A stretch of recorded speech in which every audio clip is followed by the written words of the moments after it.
Hola a todos, bienvenidos a una nueva transmisión de Códigos del Multiverso. Te saluda tu amigo Iván Donaldson. Lenin Alejandro del canal Camino a la Gnosis. Ricardo Ferrón del canal Música Cuántica TV. Nagendra Torres de Astrovidas Naji y Astrología Nagendra. Y en esta ocasión vamos a hablar de un tema bastante fascinante, lleno de misterio, mitología, dichos, etcétera, ¿no? Leyendas. Y pues es ni más ni menos que, como dice el título, pues el gran mago Merlín. ¿Quién de nosotros no ha escuchado hablar acerca del mago Merlín? Ha servido pues de leyenda, de inspiración para muchísimas personas en el mundo. Así que pues en esta ocasión queremos platicarles un poco sobre quién es, qué tan real es la historia, existe, no existe, etcétera. Y para empezar, voy a empezar por mi lado izquierdo con mi querido Master Len. Adelante, por favor. Sí, claro. El tema es muy interesante. Tiene como varias vertientes. O sea, Merlín yo creo que tiene ciertas similitudes, podríamos decir, con... No que quiero decir que sea igual, pero bueno, por el tipo de historia me refiero. Ciertas similitudes con Hermes Trismegistus, ¿no? Porque existe como una versión histórica. Después hubo muchas novelas en la Edad Media acerca de Merlín, como que se retomó el tema. También Quetzalcóatl. Igual que bueno, también podría ser muy similar a Quetzalcóatl. Y después hay una parte que podríamos llamar como esotérica, ¿no? Que es una historia que habla de Merlín desde una época ya muy ancestral, de Lemuria. Y es un tema fascinante. La verdad es que vas a encontrar muchísima información. Sobre todo en la Edad Media parece que fue un tema desde que iniciaron con estos cuentos de caballería y todo esto, pues se escribió muchísimo acerca de la mesa redonda y de Merlín y este personaje mago que tenía muchísimos poderes y que además ayudó a la creación de Bretaña, ¿no? De Britania. Pero más allá vamos a ir viendo que de lo histórico también la parte esotérica también es muy interesante porque también habla de arquetipos y de cómo este arquetipo que podremos ver desde una energía, pues de cierta forma es el trabajo de la humanidad y cómo esta humanidad ha trabajado su energía para hacer algunos cambios en su evolución, pero bueno, eso ya lo veremos un poquito más adelante, pero creo que sí es importante decir que bueno, existen como varios Merlins, ¿no? Sí. Pues bueno, muchas gracias. Muchas gracias. Sí, en efecto hay varias historias. Existe la parte de leyenda, ¿no? Que mucho tiene que ver con lo que se escribió desde el siglo XII aproximadamente por un clérigo muy famoso que también era escritor desde entonces. Ya se narraba sobre la existencia de este personaje que podría haber sido un druida de los celtas. El clérigo era Geoffrey de Monmouth. Geoffrey de Monmouth. Y justamente este hombre escribió un libro muy, muy famoso que también es sobre los reyes de Bretaña. Y en ese libro se considera como pseudohistórico porque dentro de los relatos históricos oficialmente admitidos también hay mucho de leyenda, mucho de relatos y mucho de historias mágicas, de bosques mágicos y cosas así, lo cual es lo que produjo que se hiciera tan famoso este libro. Pero para darles una idea del origen de este personaje que fue Merlín, se dice que él fue hijo de una mujer que tuvo relaciones íntimas con un íncubo, que no tuvo un padre de carne y hueso, sino que fue un íncubo, que es este como demonio, ¿no? Un ser mágico. Un ser mágico que tiene la capacidad de transformarse en hombre, en una figura humana. ¿O y mujer? que, sí, pero en realidad lo que se dice es que él no tuvo un padre humano, sino que era una entidad. Ahí le llama íncubo, pero era una entidad de otro origen, una entidad mágica, como dice Iván. Y él nació, de hecho, ya desde muy pequeñito mostraba como facultades de percepción muy por afuera de lo normal. De hecho, desde muy joven empezó a tener esta cuestión de lo profético, de que ya tenía la capacidad de hacer profecías y que también desplegaba poderes como adivinación, por ahí también telequinesis. Se hablaba mucho de que podía manejar incluso electromagnetismo y otras cosas de la alquimia como buen mago. Y pues tenemos ahí la imagen de un ser que tiene con mucho las características que vemos en películas, como el famoso Dumbledore o el famoso también Gandalf, que esos magos que son ese arquetipo del mago, el más conocido, el más famoso o el más típico. Saruman en buena onda. Saruman, pero como del otro lado, Sí, ¿no? sí. ¿Para acá? Ok.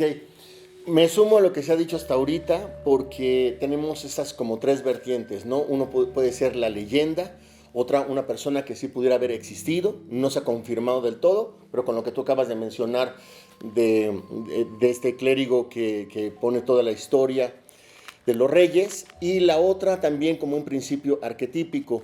Y yo quisiera empezar por una frase que es muy famosa, sea real o no, pero se le ha acuñado a él, o se le ha asignado a él, que dice por las barbas de Merlín, y que quiere decir cuando algo nos sorprende algo, ¿no? Inclusive hasta lo podemos ver en la película de Disney, hasta en otras cuestiones, cuando algo es realmente supercalifragilístico y sorprendente, es por las barbas de Merlín.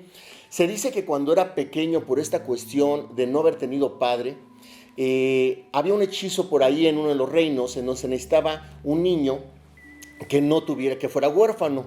Y pues de alguna manera se dice que porque el incubus, ¿es incubus? Incubus. Como había nacido de eso, tenía cierta tendencia a sus poderes manejarlos de una manera, digamos, negativa. Entonces se dice que al principio esa magia que él tenía se fue desarrollando y buscaba personas para que se fueran al lado oscuro de la magia, cosa que después cambió por completo, pero digamos que era su tendencia energética. Entonces podemos decir de él que realmente, como se ha mencionado, desde pequeñito tenía estas facultades y lo que tú también decías, ¿no? Que se comunicaba, que tenía poderes especiales. Entonces, aquí lo importante es que Merlín también en la parte arquetípica se dice, bueno, en la parte de personaje que decidió nacer, que pactó nacer como un maestro para sentir la tercera dimensión, es decir, venir aquí a enseñarnos algo, porque él venía de Lemuria, luego Atlántida, y que por fin en este periodo de la historia, él decidió venir a compartirnos, o sea, abrirnos a nuestra conciencia mágica, ¿no? Así es, Poncho. ¿Sí se entendió? Sí, a mí me gustaría explicarles que, pues como bien dijo Masternaje, existen diferentes dimensiones, como si fuera un multiverso, curiosamente, de cómo podemos abordar este personaje. Uno es la parte de las novelas, podríamos llamarla histórica, donde queda en realidad relegado a un mito, un simple cuento que pegó mucho, ¿no? Que fue muy famoso y que afectó en la memoria de muchos seres humanos.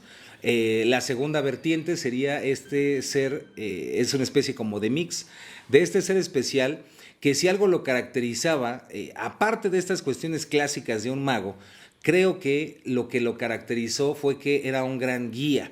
Y esto es porque sin él no hubiera existido pues el famoso rey Arturo.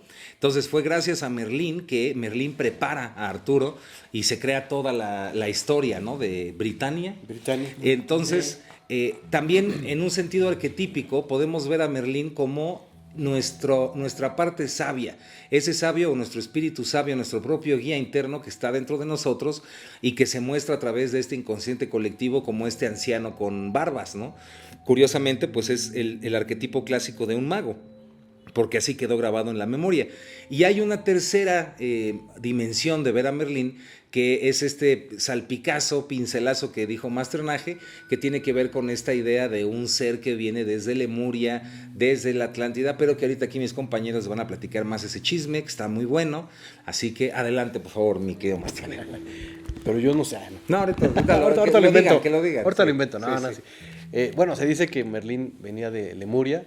Era uno de los 13 magos que intentaron hacer un cambio de conciencia porque sabían que pues, Lemuria iba ya a caer, a perecer, y entonces se reunieron 13 magos e intentaron hacer un cambio de conciencia para que eso no sucediera. Pero la historia dice que no lo lograron. Lemuria cae, como se sabe, y después decide reencarnar nuevamente en la Atlántida.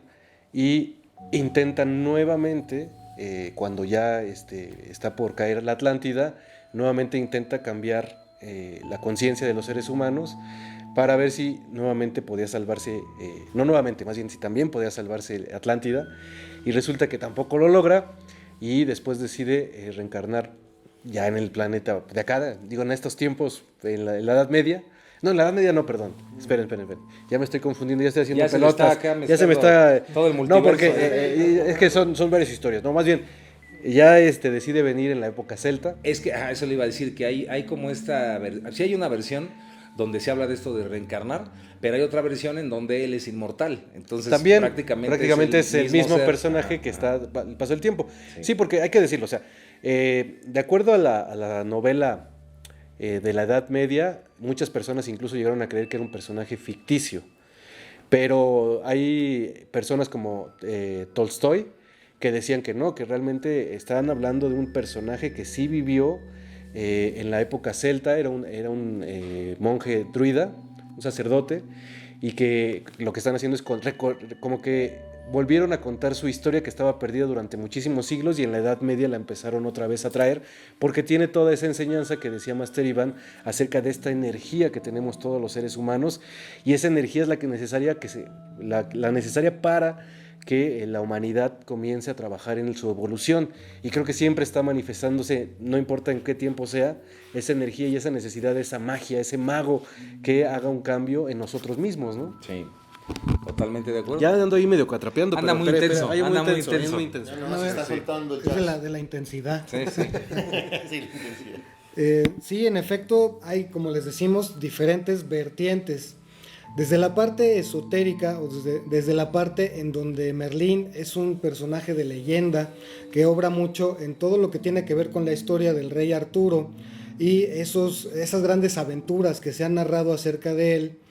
Merlín, en realidad, la forma como llega a instruir a este jovencito, a este Arturo, es porque, de hecho, el rey en ese tiempo, que se llama Uther de Pendragon, estaba enamorado de una mujer que se llamaba Lady Igraine y él quería de alguna manera tener algo con ella y le pide a Merlín que pues que le consiga una nochecita, un amarre ahí de pasión. Hazme un amarre.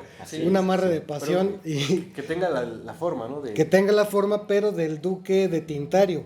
Entonces lo transforma en el duque, le cambia la forma y se transforma, que era el novio de Lady Igraine. O sea, no Entonces, le aplica el agua de cal. No, Bien.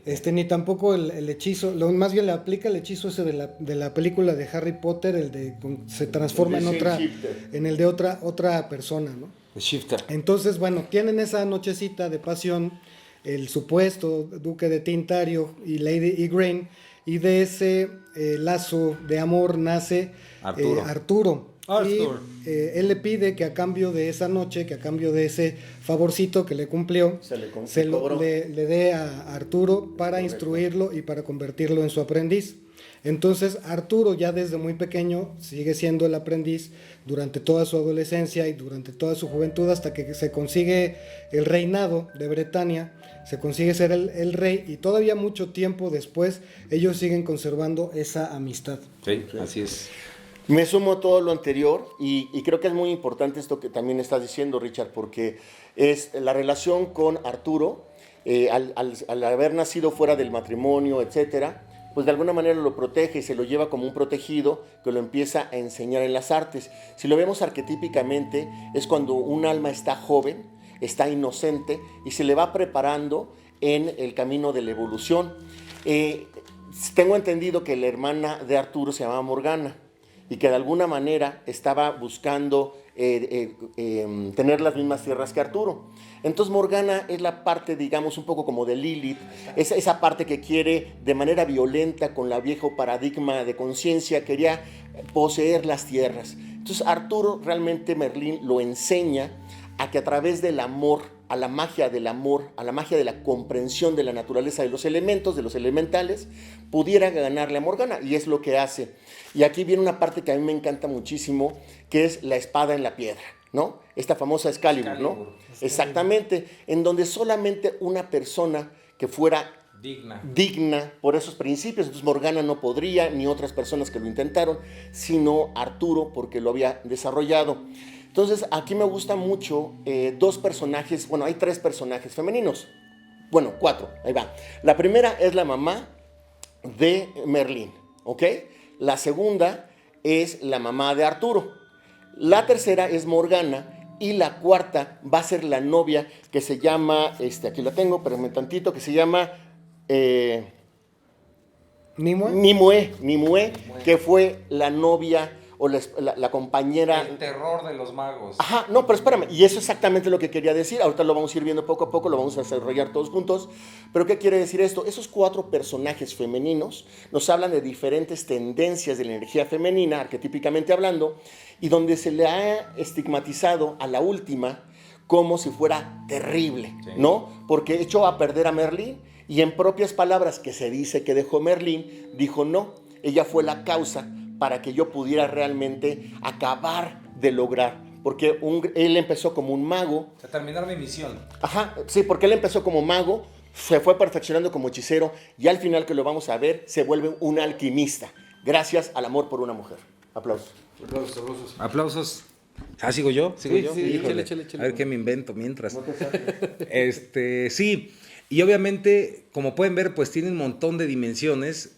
Si aceptamos y vemos esta parte histórica, pues es maravillosa, pero yo me atrevería a decir, al menos desde mi perspectiva, cuando veo desde niño, ¿no?, una imagen de Merlín, cuando veo esta figura con su sombrero, ¿no?, y su barba, despierta en mí esta como añoranza, ¿no?, por el mundo de la magia, por el mundo de los sueños, los unicornios, las hadas, todo este mundo mágico. Entonces, no olvidar que hablar de Merlín es también hablar de, pues, esa realidad, aunque no nos guste, o a algunos no les guste, es aceptar esa realidad mágica en todos los actos de la vida, ¿no? Todo está lleno de esta magia. Entonces, entender que, como dije hace rato, Merlín es ese arquetipo. Cada vez que tú trabajas con Merlín, meditas en la imagen de Merlín, tienes una imagen de Merlín ahí en tu altar o en tu casa, es como un recordatorio de que esa magia existe y además está dentro de ti, ¿no? Es lo que siento, que ese fue como el mensaje más importante del colectivo acerca de Merlín. Pero pues no les quiero contar más de la historia para darle aquí espacio a mis compañeros, no es porque no me la sepa toda. Sí, pero creo que es importante lo que está diciendo y me gusta mucho eso de los arquetipos, porque bueno, Merlín también puede ser el arquetipo del maestro, ¿no? Arturo es el aprendiz. Exacto. Y también arquetipo de cómo los seres humanos siempre necesitan como esta parte, esta guía que no es más que una parte de una energía tuya que todo el tiempo está guiándote y que necesita ser escuchada para que tú puedas realizar ciertas cosas, ¿no? Que te ayuda todo el tiempo y que muchas veces hemos olvidado. Por eso Merlín, yo siento que mucho tiempo su energía o su arquetipo fue olvidado y después fue rescatado porque era muy importante para la humanidad.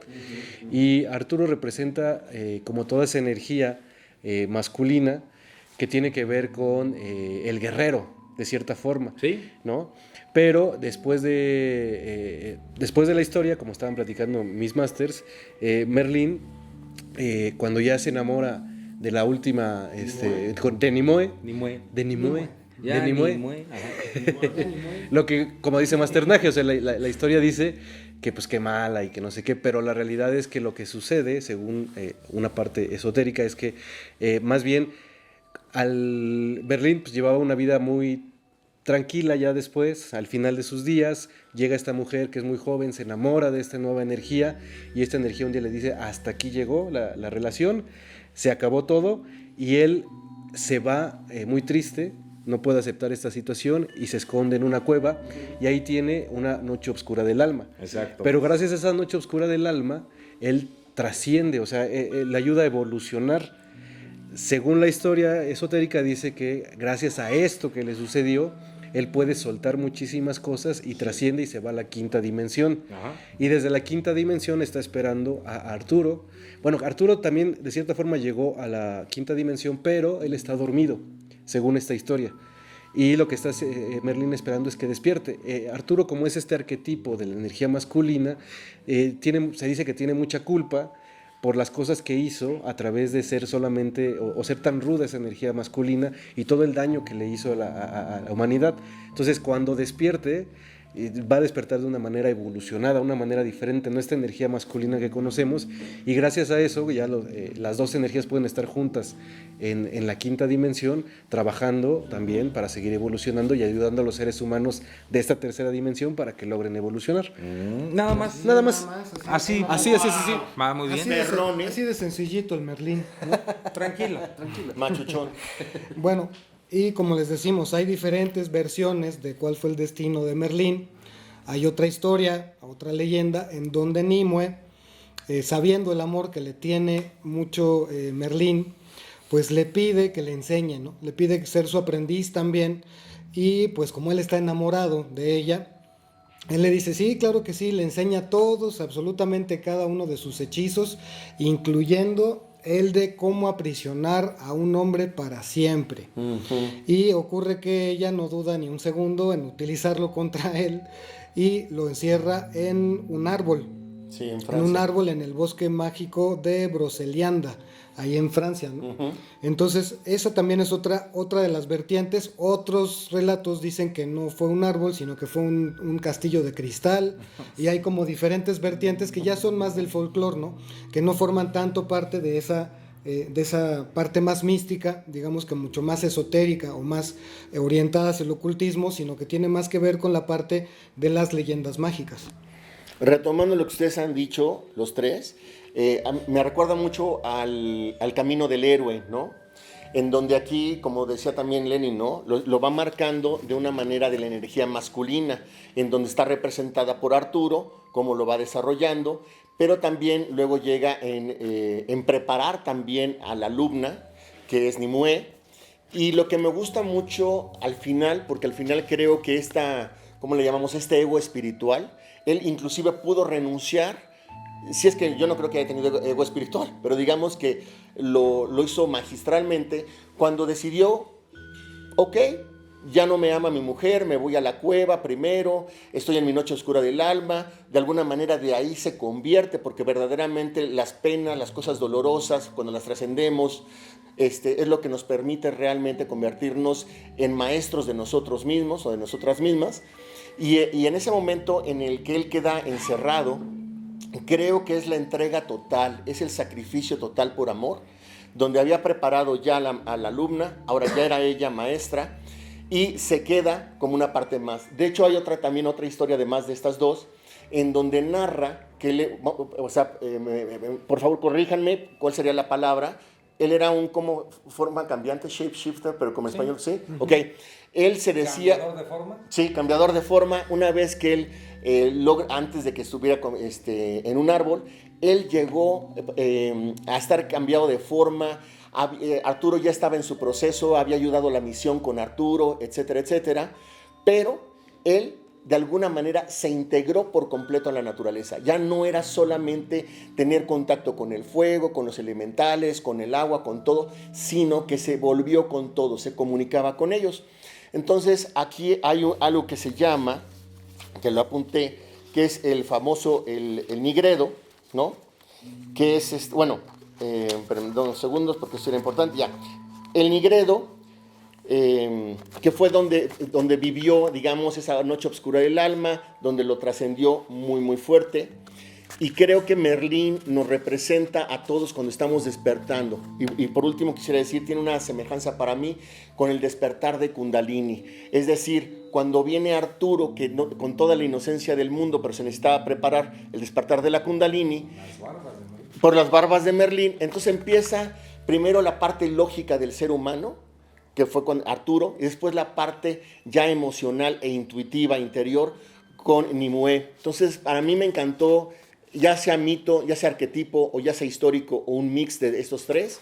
Me parece que la historia de Merlín nos vuelve a recordar, como tú dices, Master Ivanovich, la oportunidad de que no olvidemos que Dios vive dentro de nosotros, que nosotros tenemos a nuestra maestra o nuestro maestro interior, y que nosotros tenemos todo el potencial que tienen estos grandes seres.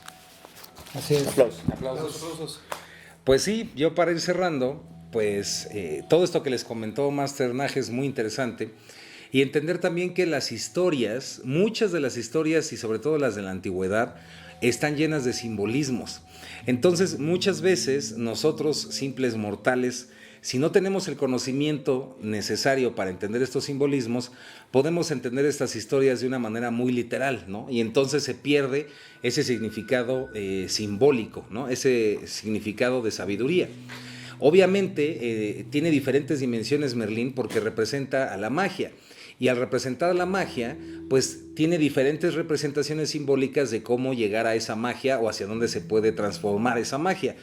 En el caso, por ejemplo, de Nimue, pues tiene muchos significados porque nos habla desde ella estas ganas de someter a alguien tan poderoso, como una cuestión egomaníaca de decir, lo tengo en mi poder, ¿no? El gran Una lucha mago de poderes. lo tengo conmigo. Y en la parte de Merlín están estas dos partes, valga las partes y decir partes todo el tiempo, por la parte, bueno. Y es que, por ejemplo, en una... Merlín acepta, en realidad, porque pues no era ningún tonto. Entonces acepta y por amor, digamos que cae en esta trampa. Exacto. Pero entonces podría ser también, simbólicamente hablando, cómo él se da cuenta que esa parte femenina que él estaba buscando, empieza a darse cuenta que también está dentro del mismo. Y por eso está relacionado con la noche, con lo oscuro, con la cueva, porque es ir hacia adentro. Recordemos que la energía es yin, es la luna, es la noche, y la energía yang es el sol, ¿no? Es el día. Entonces, digamos que esa parte nos podría hablar de ese simbolismo. Al también haber dicho esto que es el negreido, el nigredo, estamos hablando de cuestiones alquímicas. Entonces, cuando se utiliza esa palabra, ya estamos hablando de una historia que está plagada de alquimia. Pero otra vez, la alquimia no nada más es esta cuestión literal y de transformar un objeto en oro, sino que la verdadera alquimia es la transformación de nuestro propio ego, que es el plomo, en el oro de nuestra conciencia o en el oro de la conciencia. Entonces, pues va por ahí la cosa y con eso me despido. Muchísimas gracias, compañeros. Claro. Ya. Pero no me quedó claro cuál parte de parte Adelante de la cuál, parte, de por la favor. parte. De su parte. ¿Qué parte? De su parte. Este, ¿Qué parte vas a decir? yo digo mi parte, ¿no? Bien. Y en parte lo voy a decir Muy bien. por partes. Bien. Me gustó mucho lo que dijo, la verdad es que está bien interesante, creo que los arquetipos y verlo desde otra visión también ayuda muchísimo a entender que esto es más allá de una historia, esto tiene como una trascendencia también muy profunda. Y lo que me gusta es lo que decía esta parte del alquimista. Pues se dice que Merlín pasó de ser un mago a un alquimista porque el mago es el que utiliza cosas materiales para transformarlas. Pero Que el sería el alquimista, hechicero, el pero mago es- hechicero. Pero el alquimista lo que logra hacer al final es simplemente, él ya no necesita ni siquiera hacer algo para que su realidad se transforme. Que Él simplemente está presente. Que hay un paréntesis, Len, es una cuestión un poquito de significados de palabras, porque podríamos, en otra manera que para mí me resuena más, es que pasa de ser un hechicero a convertirse en un mago, que es realmente la alquimia y la magia. Sí, que ¿no? son palabras, Sí, pero son a final de juego de cuentas palabras, es sí. como ese juego, ¿no? O sea, ya, Pero una evolución. normalmente si lo vemos desde esta parte, el hechicero, o digámoslo en hechicero, dejémoslo en hechicero, el hechicero lo que está haciendo es, a través de su ego, quiere transformar las cosas, Sí. sabe que tiene el poder y quiere hacer algo. El alquimista, o mago, podríamos decirle para relacionar más bien esta palabra de alquimista y mago, ya no necesita de esto porque su ego ya no existe. Él sabe que tiene todo el poder del mundo, que él puede transformar lo que quiera, pero solamente está presente en el lugar para que lo que se mueva sea no por su ego, sino simplemente suceda, para que todo suceda porque él está presente, ¿no? Y esa es la parte interesante, esa es hacia donde vamos la humanidad. Sí. Se cree que esa es la energía que hace falta actualmente, que es esta energía que ya lo hemos estado platicando en algunos otros videos, que tiene que ver con sincronicidad, con la energía femenina, y que está en espera de que los seres humanos trabajemos en ella para evolucionar. Y Merlín desde Avalon nos va a decir, aquí estoy, jóvenes. Ahí. Ya nada más pídanme ayuda, yo doy cursos gratis, ¿no? Y sería todo, muchas gracias. ¡Aplausos! O sea, diría llame ya. Llame ya. Llame ya. 2 por 1. Sí, también yo creo que invariablemente es un desafío, ¿no? A cada uno de nosotros, a cada persona que pueda ver en el simbolismo tan bonito y tan profundo que tienen estas historias. Si tú quieres creer en la magia o no quieres creer, ya es una elección muy personal, ¿no? A final de cuentas ahí aplica también el libre albedrío, pero todas estas historias creo que están ahí para que justo representen ser ese desafío que te dice, pues si quieres que tu vida sea mágica, si quieres que haya cosas mágicas, si tú ves magia en el mundo es mágico. Y si no quieres ver magia ahí, pues lo vas a ver como tú lo quieras ver, ¿no? Lo que tú quieras ver ahí, las cosas que ya hemos visto, la fuerza y lo poderoso que es la conciencia, lo poderoso que hace nuestra atención cuando la enfocamos. Entonces justo es eso, ¿no? Cada persona está creando con su propia magia esa realidad. Y con eso me despido. ¡Aplausos! De acuerdo. Estaba yo buscando porque algo me faltaba, me sumo a lo que todos han dicho, esta fase, para mí, por ejemplo, un mago sería, o vamos a ponerle un hechicero, que sabe rituales, que sabe un poco cómo manejar las cosas, las plantas, etcétera, y hace rituales para lograr cosas para este mundo. Y el mago sería aquella persona que va a un nivel como un poquito más, ya más trascendental o espiritual, desde mi punto de vista. A lo mejor me equivoco, pero es como la idea de ir elevando, ¿no? Pero una vez que te vuelves alquimista, que creo que es lo que él nos invita a ser alquimistas de nuestra propia existencia, en nuestro propio camino, es cuando nosotros, como él, ya no quería cambiar las cosas. Comprendió que la belleza ya estaba perfecta como estaba y por eso no le importó meterse en la cosa de cristal o en el árbol o lo que sea. Hay una frase que se le atribuye a él o un parrafito que dice: mucho tiempo tuvo que pasar en esta cueva lloviendo, cuando estuvo ahí, ¿no? Y viendo en la noche oscura del alma, para que con toda mi vida ante mi ser me rendí ante la vida, me rendí ante mí mismo. Creo que esa es una chulada, porque el que está hablando ya no es un ego, ya no es la persona, sino el que se rindió fue el ego ante el ser interior. Y me encantó que lo estábamos comentando hace rato, un momento cuando él estaba, pero así bien triste en esta noche, yo sé que me regresó un poquito, pero que sale y que se descubre, no lo que estaban diciendo ahorita, ¿no? Y que ve el cielo estrellado y dice: ahora comprendo, al ver estas luces en todos lados, que el amor nunca deja de estar con nosotros, independientemente de cómo nos sintamos. Entonces creo que Merlín de verdad es un regalazo,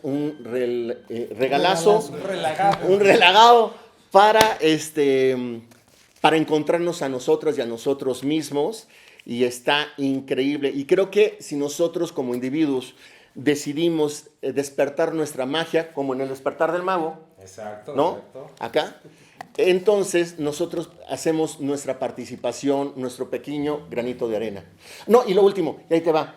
Algo que a mí me encantó y que se vuelve a repetir en estas historias es cuando ya no hay la necesidad de ser un personaje, cuando te fundes con todo. Ya, aplausos. Aplausos. ¿Y se da cuenta que Naje nunca pasa el micrófono? ¿Se da cuenta? no. ¿Se da cuenta? No, es que me gusta hablar. Pues como diría Naje, me sumo a todo lo anterior. Y pues ya, eso fue todo. Muchísimas gracias. Muchísimas gracias. Recuerden compartir el video, ponerle me gusta. Les mandamos un abrazo muy grande. Gracias también a todos los comentarios que siempre leemos todos. Son tremendos, son tremendos. Sí. Ahí nos ¿Cuál vemos, es la frase? ahí nos vemos en los chats. Ahí nos vemos en los chats. Y por las barbas de Merlín. por las dadas de Merlín. Vean este video. Que viva qué. Que viva el amor. Y nos que vemos- se El llena. amor. Nos vemos en la cuarta. No. Magia. En la tercera. Nos damos en Avalon. En la quinta. En la Avalon. quinta dimensión. La quinta En Avalon. dimensión. En Ahí nos vemos. Pues ya córtenle. En la mesa redonda.